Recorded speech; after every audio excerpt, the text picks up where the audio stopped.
A treasure trove of lunacy amid a real-life succession drama. That is the Daily Beast description of the bombshell book, Unscripted, the epic battle for a media empire and the Redstone family legacy. The just-released book sheds new light on the shocking drama that played out behind the scenes at the Paramount media empire just a few short years ago.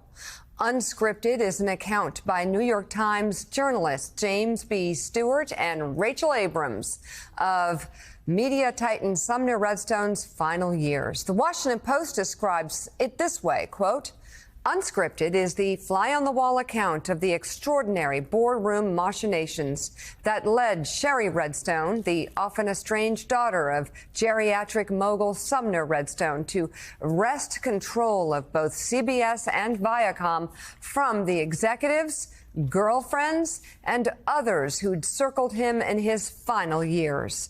The New York Times calls it a chronicle of corporate greed, manipulation, misogyny, and sexual impropriety on a spectacular scale that almost brought down Paramount Global.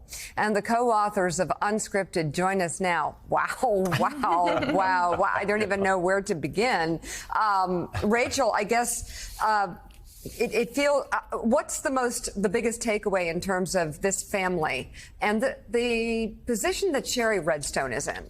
Ultimately, this is a family drama at its heart. If you like Succession, you will love this book. This is about people and universal themes, and it's about a woman succeeding against all odds in a very sexist environment where everyone was very quick to believe the worst about her. It is a difficult position that she's been in the media world. It's gone through a lot of changes over the past few decades, but she was in the middle of it. What do you think your biggest, more shocking revelation in this book as you were doing the research on it? Well, there were plenty of them. I'm so happy I had a co-author because we call each other back and forth and say, can you believe Oh, my this? God. But, I mean, the fact that the two women who moved into the house made off with over $150 million was pretty shocking. Wow. And, you know, as Rachel said, the level of sexism, the misogyny, I mean, after the Weinstein stuff and Me Too Examples? was in full swing. Like, what do you mean? Oh, my God, the CBS board, I mean, we got the texts, the emails, and that shows what they were saying. Like, one guy said, when, you know, sexual assault allegations against Les Moonves, he said, well, you know, what's the big deal? Quote, we all did that. And this is, you know, in the boardroom after all these revelations. You know, and I remember talking to him before he died and him saying, well, you know, why are you making such a big deal about this?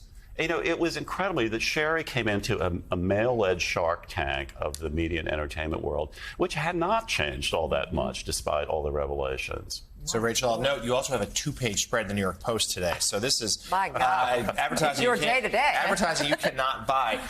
Tell us a little bit. I mean, certainly those of us at this table know the names Les Moonves. We know the name Sumner Redstone. But tell the viewers watching at home why these are such titanic figures and why this was such a big deal.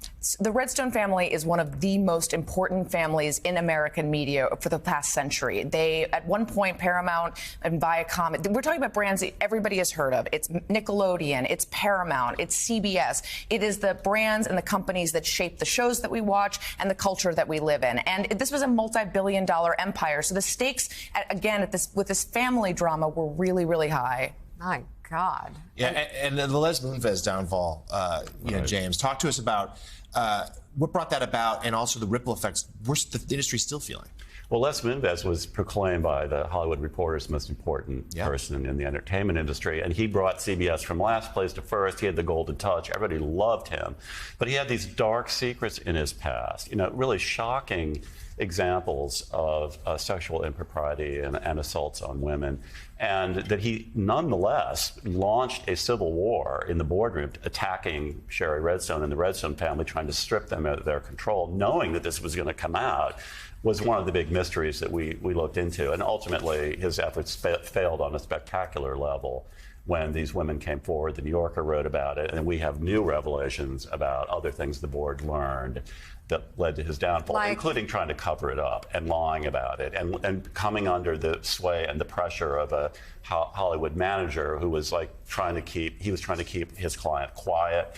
It's really quite a drama. It's like in so many of these cases, the cover-up in many ways was worse. Because the board was saying, oh, well, these things all happened years ago before you went to CBS. We don't really care about that. But then the lying, the cover-up, abrupt, and then some new revelations of more recent things finally did him in. Like what? Well, there's the scene. There's this incredible scene where he has an early morning appointment with his diabetes doctor. They open up the thing for him, and he comes into the room. And how much of this can I say? I don't know. I mean, his pants come down, and something else comes out. Okay, wow. should we just? I think we're good. You walked into that one. Yeah, you set us up for that. I walked into that one.